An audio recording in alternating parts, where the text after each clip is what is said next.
ఐగుప్తుని చంపి అక్కడి నుండి పారిపోయాడు. స్తోత్రం, హల్లెలూయా. ఐగుప్తుని చంపడం వల్ల అది ఫరో యొక్క చెవిలో పడిపోయింది. ఇంకా నా పని అయిపోయింది, నేనేం చేయలేను అని చెప్పేసి అనుకున్నాడు.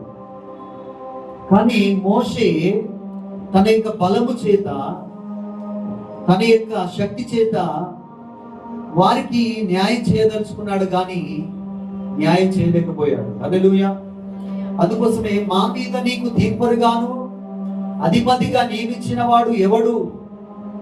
హల్లెలూయా. మోషేకి ఎలా ఉన్నదంటే, నేను నా ప్రజలను న్యాయం చేయగలుగుతా అని చెప్పేసి అనుకున్నాడు. హల్లెలూయా. ఎందుకు? బానిసత్వపు సంఖ్యలో దేవుని యొక్క ప్రజలు హింసింపబడుతూ ఫరో యొక్క ఆధిపత్యం కింద ఐగుప్తులో బానిసలుగా ఉన్నారు. హల్లెలూయా.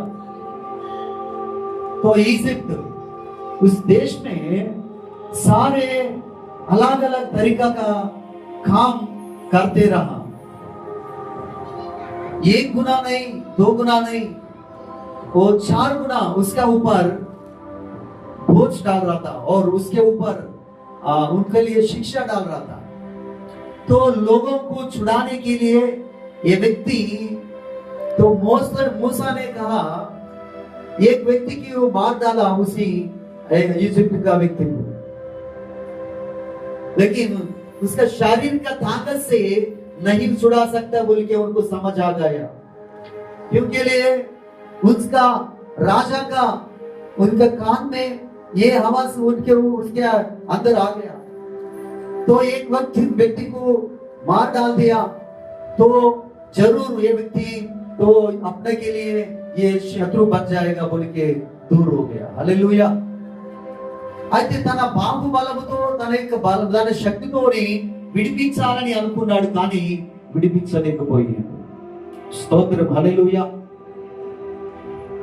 ఈ రోజు కూడా మన శక్తి, మన బలము, మన తలాంతులు, మన అభిషేకం, మనకున్న దేనిని బట్టి మనము ఏ కార్యాలను చేయలేము, కానీ కేవలము దేవుని యొక్క కృప ద్వారా మాత్రమే, దేవుని యొక్క శక్తి ద్వారా మాత్రమే కార్యాలు చేయగలుగుతాం. హల్లెలూయా.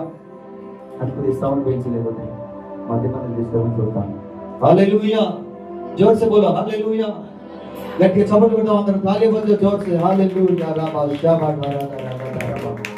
రాబా షాబా రాబా హల్లెలూయా. చూడండి, ఇశ్రాయేలు ప్రజలు ప్రయాణమై